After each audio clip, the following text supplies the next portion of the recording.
My name's Alexander V. Nichols, and I am the set designer and projection designer. When we were working on this originally, it was sort of at the height of the immigration border problems and the detention centers along the border.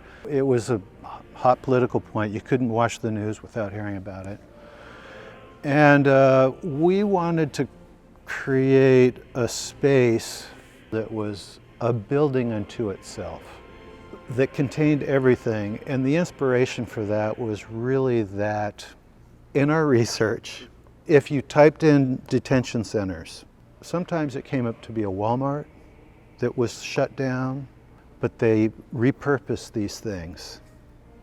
And you'd walk by these and not even know what was going on in there.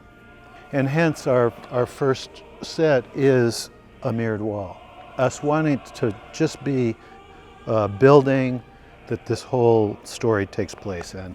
Each side does have its own character. The first act, it almost sometimes feels like it's a musical comedy. It's a love affair, it's all sorts of intrigue in the office.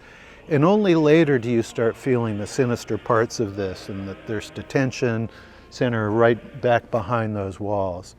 We wanted our biggest change to be from this, and it's a dramatic shift, and we go back to the cells.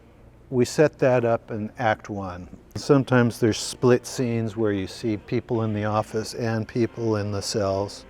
But in Act 2, all of the cells are taken out. All the mirror walls are taken out, and it becomes this descent from the upper floor into the basement, where a major portion of the secret cell story is told. We have cameras in each cell that are panning slowly across, and we just cut between those.